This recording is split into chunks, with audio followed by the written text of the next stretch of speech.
विभिन्न आउटसोर्सिंग कंपनियों के साथ साथ लोडिंग पॉइंट पर वर्चस्व को लेकर आए दिन होने वाली गोलीबारी, फायरिंग और बमबाजी की घटनाओं पर अंकुश लगाने के लिए धनबाद पुलिस ने अब कमर कस ली है। इसी क्रम में बुधवार को धनबाद एसएसपी कार्यालय में डीआईजी सीआईएसएफ विनय काजला सभी एरिया क्षेत्र के जीएम और अन्य वरीय पुलिस पदाधिकारी की मौजूदगी में एक अति महत्वपूर्ण बैठक आयोजित हुई।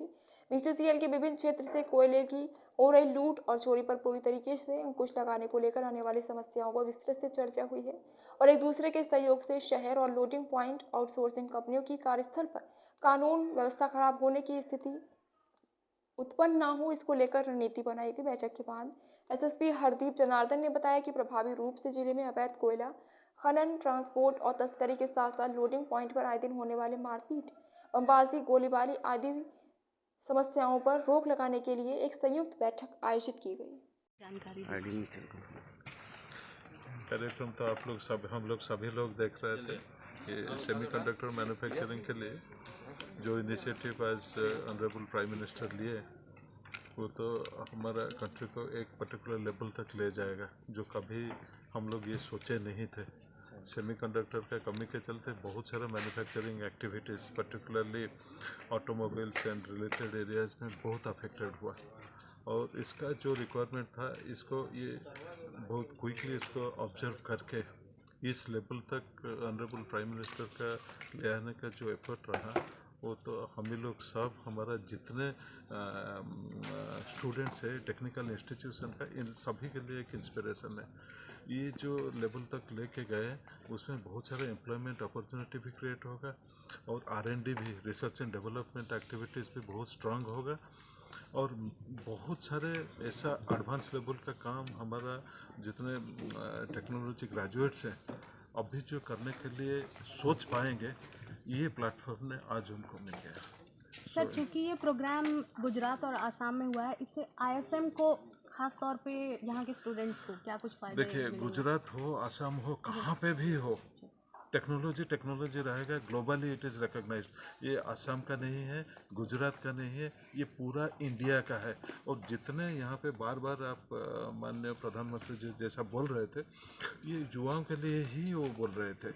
जो हमारा टेक्नोलॉजी एजुकेशन है, जितने हमारा स्टूडेंट्स यहाँ पे पढ़ रहे हैं, ये कहाँ का भी हो, इमेटेरियल है।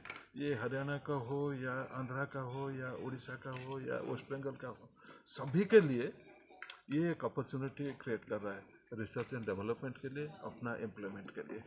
और ये लोगों के पास इतना पोटेंशियल है, अगर सच में ये चाहेंगे इंटरेस्ट लेने के लिए, तो हमारा कंट्री ऐसा ही बहुत ऊपर में चला जाएगा semiconductor manufacturing and related issues में, और एम्प्लॉयमेंट जनरेशन बहुत ज़्यादा होगा, इमेंस जनरेशन।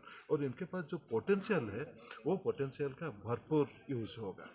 तो ये कोई सिचुएशन, कोई एक लोकेशनल ये नहीं है, इसमें कहाँ पे भी हो हमारा स्टूडेंट जाएंगे, कोई आईआईटी का स्टूडेंट जाएंगे, कोई एनआईटी का स्टूडेंट जाएंगे, पॉलिटेक्निक का स्टूडेंट जाएंगे, कोई भी जाके वहाँ पे काम कर सकता है। हमारा इंडिया के लिए एक प्राउड मोमेंट है आज का दिन। सर, जैसा कि आईआईटी आईएसएम लगातार बेहतर प्रदर्शन कर रही है, और इसके इम्प्रूवमेंट के लिए आप लोगों ने क्या कुछ कदम उठाने की सोची है? देखिए, जैसा हमारे पास, हम लोगों को भी इसका एक लेबोरेटरी का मिनिस्ट्री से एक 5G लैब का हम लोगों के पास एक ये अपॉर्चुनिटी मिला है माननीय प्रधानमंत्री के द्वारा। और ऐसा बहुत सारा हम लोग भी कुछ अपना क्रिएट करने के लिए कोशिश कर रहे हैं। Advance research and development activities ये सब चल रहा है। तो ग्रेजुअली ये एक दिन में कुछ नहीं हो जाएगा, ग्रेजुअली हम लोग इसके ऊपर काम करेंगे।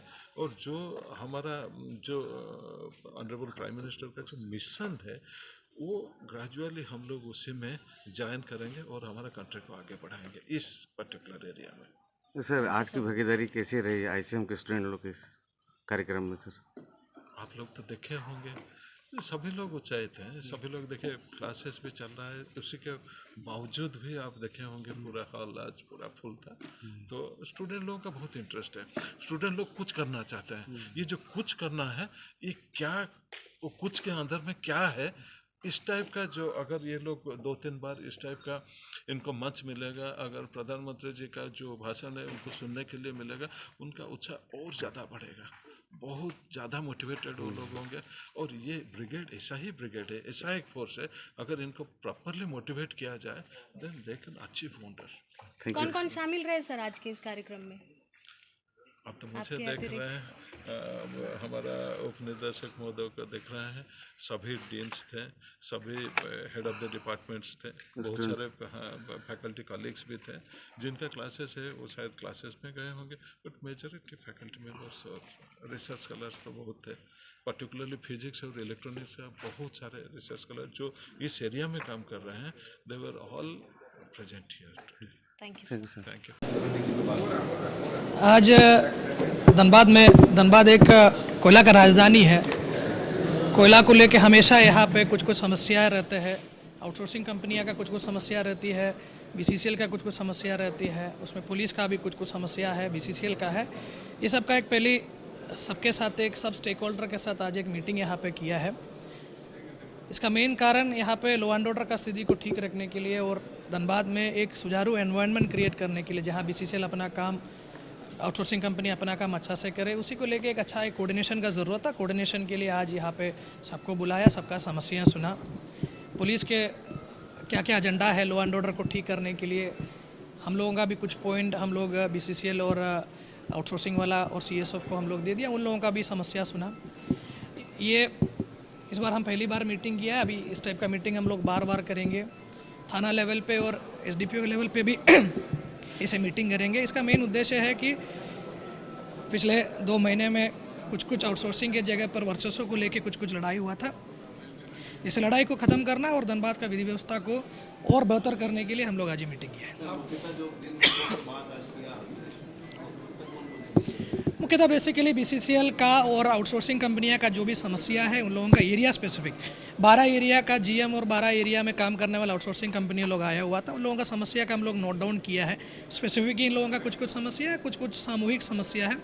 उसके बाद एक सोल्यूशन हम लोग इन लोगों के साथ मिलकर हम लोग एक रणनीति तय किया है और रणनीति के आधार पर आगे हम लोग कार्रवाई करेंगे। एक सीएसएफ का डीआईजी साहब भी आया हुआ था और डीटी जो संजय कुमार है वो भी इस मीटिंग में आया हुआ था। जैसे कि मेरा प्राइम फोकस कोयला चोरी को रोकना और उसके साथ साथ धनबाद का विधि व्यवस्था है। विगत दिन में जो 2-3 घटना घटा है, इसका कारण वर्चस्व को लेकर लड़ाई है। कुछ क्रिमिनल लोगों के द्वारा काम करने के आड़ पर बीसीसीएल के बहुत सारे आउटसोर्सिंग की कंपनियां में नौकरी कर रहा है या कंपनियां का लाइसेंस का काम कर रहा है। ऐसे लोगों को चिन्हित करते हुए इन लोगों के बारे में रिपोर्ट करने के लिए लोगों को निर्देश दिया है।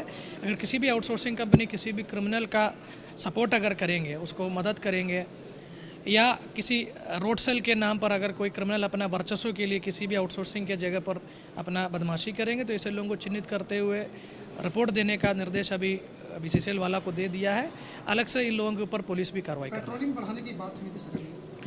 जैसे कि बीसीसीएल का कहना है कि कुछ कुछ जगह पर इन लोगों का पेट्रोलिंग बढ़ाने का ज़रूरत है, लेकिन पुलिस का काम पूरा धनबाद में पेट्रोलिंग करना है। बीसीसीएल का भी अगर अलग से पेट्रोलिंग करने का ज़रूरत है तो इन लोगों के पास सीएसएफ तो है ही है, सीएसएफ अपना पेट्रोलिंग करेंगे और उसको सपोर्ट करने के लिए थोड़ा मदद करने के लिए हम लोगों का भी पेट्रोलिंग रहेगा। कुछ ऐसे लोगों को चिन्हित किया गया है जिनका नाम जो इंडाइट अभी हम लोग इलेक्शन के चलते और जो 2-3 घटना जो घटा है उसी के चलते ऑलमोस्ट 700-800 लोगों का लिस्ट हम लोग धनबाद का बनाया हुआ है, जो हैबिचुअल क्रिमिनल है और बहुत गंभीर क्रिमिनल केसेस में जेल में जा चुका है या नाम एफआईआर में आया है। ऐसे लोगों को हम लोग चिन्हित किया। इन लोगों के ऊपर हम लोग प्रिवेंटिव एक्शन भी कर रहे हैं और जिसके ऊपर 3 से अधिक केस है, ऐसे लोगों के ऊपर हम लोग सीसीए का भी प्रपोजल हम लोग तैयार कर रहे हैं। मोदी जी में जो कोलडम हुआ था उसमें क्या स्थिति हुआ है सर? क्या लॉ एंड ऑर्डर कायम है वहाँ पे?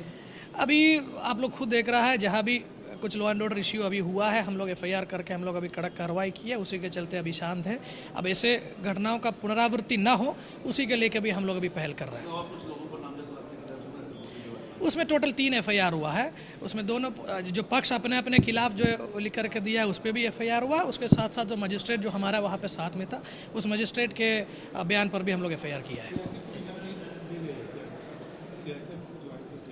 उनकी भी जिम्मेदारी तय की गई है। सीएसएफ का जिम्मेदारी ऑलरेडी बीसीसीएल के द्वारा तय किया गया ही है और ये लोग हम लोगों को अपना काम करने में हमेशा मदद भी कर रहा है।